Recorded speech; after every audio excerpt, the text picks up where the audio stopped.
Halo semuanya, pada kesempatan kali ini saya akan menyampaikan materi kimia tentang reaksi oksidasi reduksi atau dikenal dengan reaksi redox.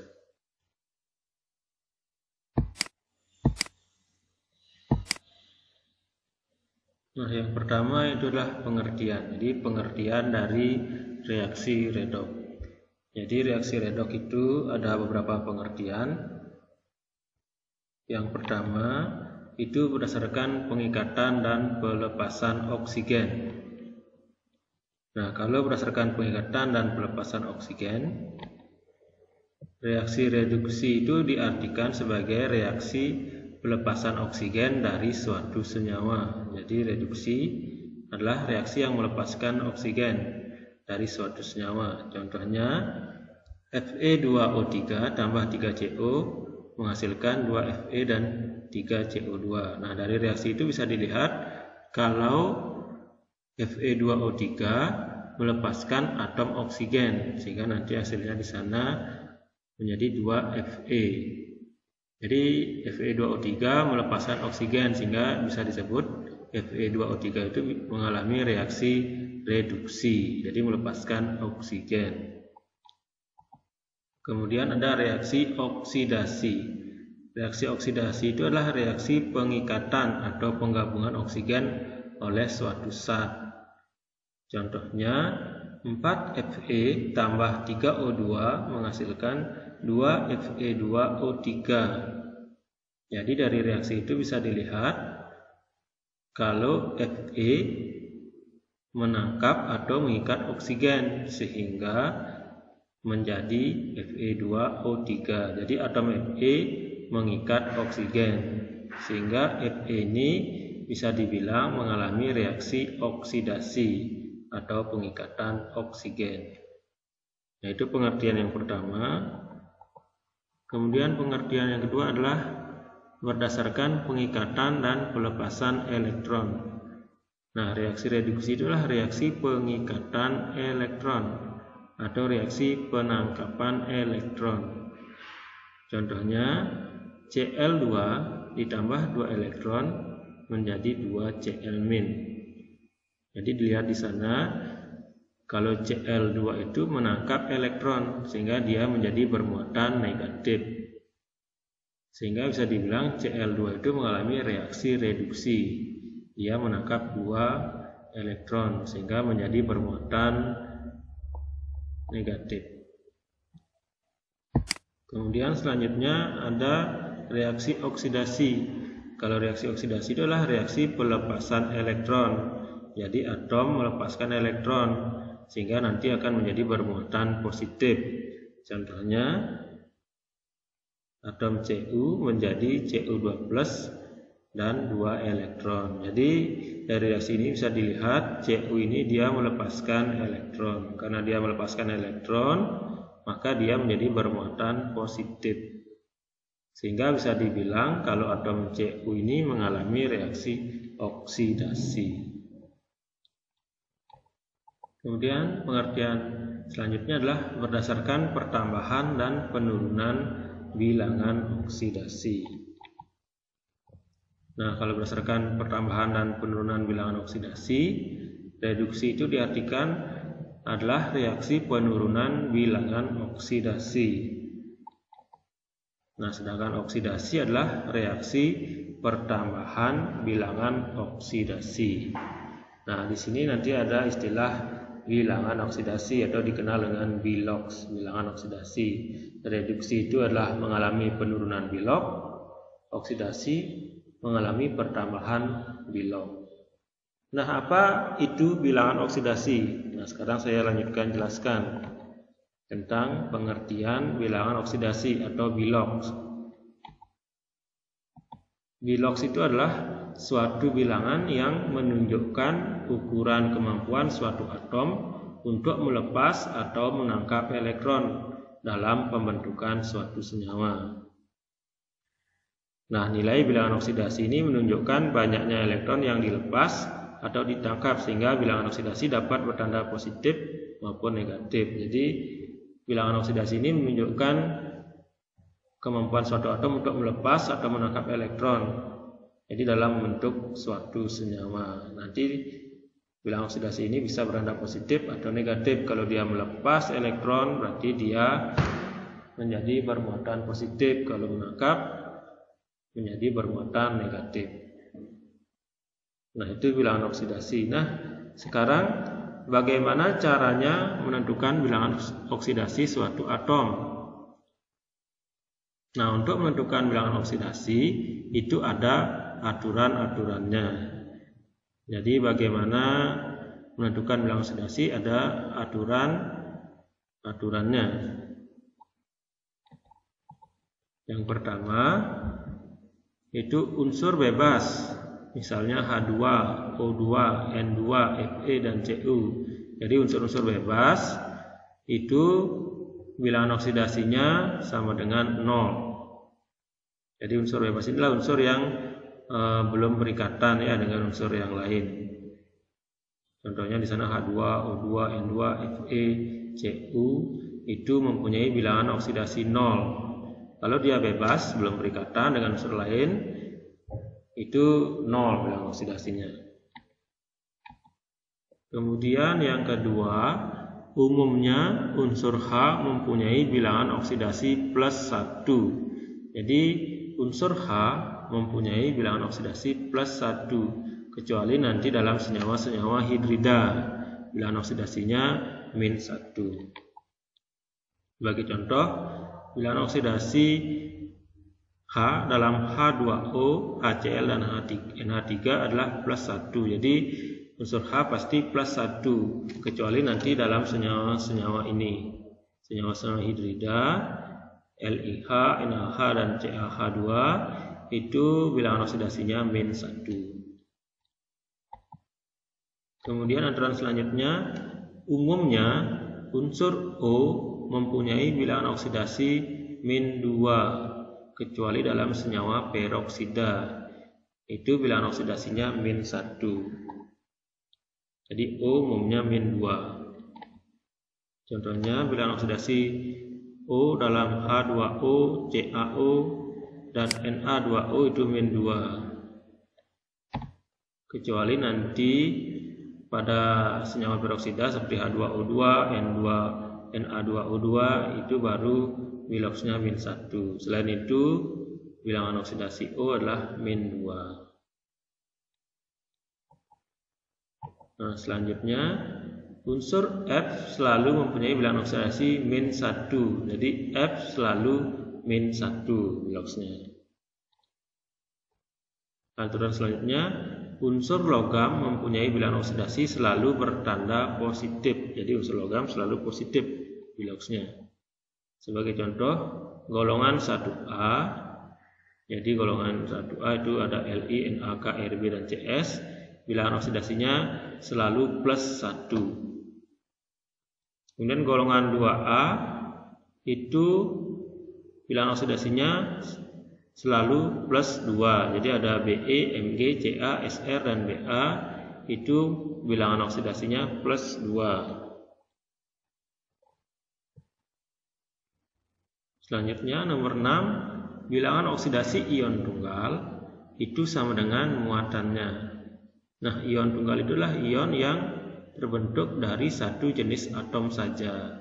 Misalnya ini ion Fe2+, jadi terbentuk dari atom Fe, atau ion Cl-. Nah, itu terbentuk dari atom Cl, itu namanya ion tunggal. Kalau ion tunggal, bilangan oksidasinya sama dengan muatannya. Misalnya bilangan oksidasi Fe dalam Fe2+ adalah +2, jadi sesuai dengan muatannya ini kalau dia ion tunggal. Aturan selanjutnya, jumlah bilangan oksidasi unsur-unsur dalam senyawa itu sama dengan 0. Jadi jumlah bilox unsur-unsur dalam senyawa itu sama dengan 0. Contoh, senyawa H2CO3. Jadi kalau bilox unsur-unsur penyusun H2CO3 ini dijumlahkan, hasilnya pasti sama dengan 0. Seperti ini. Jadi karena H2CO3 ini tersusun dari 2 atom H, sehingga nanti 2 kali bilog H ditambah 1 kali bilog C ditambah 3 kali bilog O, hasilnya pasti sama dengan 0. Artinya kalau semua bilog dari unsur-unsur penyusun H2CO3 ini dijumlahkan, hasilnya pasti sama dengan 0. Nah, itu aturan yang ketujuh. Kemudian aturan selanjutnya, jumlah bilangan oksidasi unsur-unsur dalam ion poliatom sama dengan muatan ion. Nah, ion poliatom itu adalah ion yang terbentuk dari lebih dari satu atom. Misalnya ion poliatom adalah NH4+, jadi terbentuk dari 2 atom. Jadi penyusunnya lebih dari 1 atom, dan namanya ion poliatom. Nah, kalau ion poliatom, jumlah bilangan oksidasi unsur-unsur dalam ion poliatom sama dengan muatan ion. Contohnya, dalam ion NH4+ berlaku 1 bilog N tambah 4 bilog H sama dengan +1. Jadi ion ini tersusun dari 1 atom N dan 4 atom H. Nah, di sini ada muatannya plus 1. Jadi kalau dijumlahkan unsur-unsur penyusunnya, bilogs dari unsur-unsur dalam ion NH4+ jadinya 1 kali bilogs N tambah 4 kali bilog H, itu hasilnya pasti +1. Jadi sesuai dengan jumlah muatannya, +1. Itu untuk ion poliatom. Nah, itu aturan-aturan dalam menentukan bilangan oksidasi. Nah, sekarang saya kasih beberapa contoh. Misalnya ini, tentukan bilangan oksidasi unsur-unsur yang digarisbawahi pada senyawa berikut. Jadi ada Fe2O3, jadi disuruh mencari bilangan oksidasi dari Fe-nya. Kemudian yang kedua ada C2O4 2-, disuruh mencari bilogs dari C-nya. Nah, untuk menentukan bilogs dari unsur-unsur ini harus kembali ke aturan-aturan yang tadi. Misalnya yang pertama, Fe2O3. Nah, Fe2O3 ini adalah suatu senyawa. Karena suatu senyawa berarti kalau bilogs dari unsur-unsur penyusunnya dijumlahkan, hasilnya pasti sama dengan 0. Nah, sekarang coba kita cari bilogs dari Fe berdasarkan aturan-aturan yang tadi. Fe2O3. Nah, tadi ada aturan jumlah bilangan oksidasi unsur-unsur dalam senyawa sama dengan 0. Jadi jika bilangan oksidasi Fe ditambah dengan bilangan oksidasi O, itu hasilnya pasti sama dengan 0. Nah, bisa dituliskan seperti ini. Jadi 2 kali bilogs Fe, karena jumlah Fe-nya ada 2 di sini, tambah 3 kali bilogs O, karena O-nya ada 3 di sini, sama dengan 0. Nah, kemudian sekarang kita ingat lagi aturan yang lain. Ada aturan umumnya unsur O mempunyai bilangan oksidasi -2. Jadi sudah bisa diketahui bilogs O-nya ini pasti -2. Sekarang dimasukkan nilainya ini ke bilogs O, sehingga jadinya 2 kali bilogs E tambah 3 kali -2. -2-nya ini adalah bilogs dari O, sama dengan 0. Sehingga bisa dilanjutkan 2Fe, jadi hasil dari 2 kali Fe tambah -6. -6 ini adalah 3 kali -2, sama dengan 0. Nah, -6-nya bisa dipindahkan ke ruas kanan, sehingga jadinya 2Fe sama dengan 6, sehingga Fe-nya jadinya 6/2. Fe sama dengan 3, jadi bisa ditentukan bilog Fe-nya ini sama dengan 3. Nah, itu cara mencari bilangan oksidasi menggunakan aturan-aturan yang tadi. Nah, selanjutnya contoh yang kedua adalah C2O4 2-. Nah, di sini ada 2-. Itu artinya ini adalah ion, ada muatannya. Nah, sekarang ini ion poliatomik atau ion monoatomik. Lihat dari jumlah atom penyusunnya. Jadi ada atom C dan ada atom O di sini. Jadi dia disusun lebih dari satu atom, berarti dia adalah ion poliatomik. Nah, kalau ion poliatomik aturannya adalah jumlah bilangan oksidasi unsur-unsur dalam ion poliatomik sama dengan muatan ion. Sehingga bilangan oksidasi C ditambah dengan bilangan oksidasi O, hasilnya pasti -2 sesuai dengan jumlah muatannya. Sehingga nanti jadinya 2 kali biloks C karena C-nya ada 2, tambah 4 kali biloks O karena O-nya ada 4, hasilnya sama dengan -2. Kemudian, nah ada aturannya, umumnya unsur O mempunyai bilangan oksidasi -2, sehingga biloks O-nya bisa dimasukkan nilainya -2, sehingga jadinya 2 kali C tambah 4 kali -2 sama dengan -2. Lanjutkan, 2C tambah -8 hasilnya -2. Kemudian -8 dipindahkan ke kanan, jadinya 2C sama dengan -2 tambah 8. Sehingga jadinya 2C sama dengan -2 tambah 8 itu 6.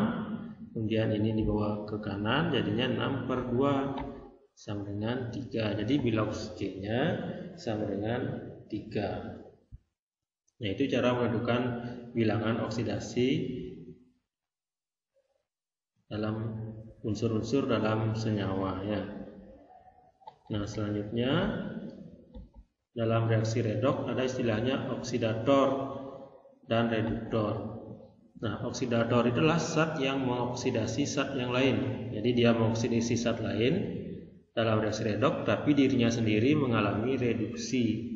Jadi oksidator itu zat yang mengalami reaksi reduksi. Kemudian ada reduktor. Reduktor adalah zat yang mereduksi zat lain, tapi dia mengalami oksidasi. Jadi reduktor adalah zat yang mengalami reaksi oksidasi. Nah, selanjutnya bagaimana menentukan reaksi redoks. Jadi bagaimana menentukan apakah suatu reaksi bisa digolongkan reaksi redoks atau bukan. Nah, kalau dia reaksi redoks adalah reaksi yang mengalami reduksi dan oksidasi. Jadi dalam reaksi itu ada reaksi oksidasinya, ada reaksi reduksinya. Itu baru dinamakan reaksi redoks. Jadi kalau sudah mengalami kedua reaksi itu dalam satu reaksi, apakah reaksi berikut ini termasuk reaksi redoks atau bukan? Jadi untuk menentukan reaksi ini termasuk redoks atau bukan, ada langkah-langkahnya. Nah, yang pertama, jadi ini langkah-langkahnya. Langkah yang pertama adalah tentukan dulu bilangan oksidasi masing-masing unsurnya. Jadi caranya seperti tadi ya, sesuai aturannya. Jadi yang pertama Fe-nya, karena dia unsur bebas, jadinya biloksnya 0. Kemudian H plus 1, Cl minus 1. Jadi saya nggak jelaskan lagi caranya nyari biloksnya. Fe-nya plus 3, Cl-nya minus 1, H2-nya 0. Nah, dari bilangan oksidasi ini baru tentukan unsur yang mengalami perubahan bilangan oksidasi. Jadi di sini bisa kita lihat ada Fe berubah dari 0 menjadi plus 3. Jadi perubahannya adalah naik. Jadi biloksnya naik. Kalau biloksnya naik berarti reaksinya namanya reaksi oksidasi. Jadi reaksi yang mengalami pertambahan bilangan oksidasi itu namanya reaksi oksidasi.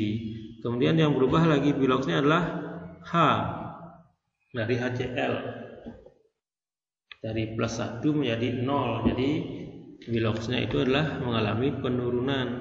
Kalau mengalami penurunan biloks itu artinya adalah reaksi reduksi.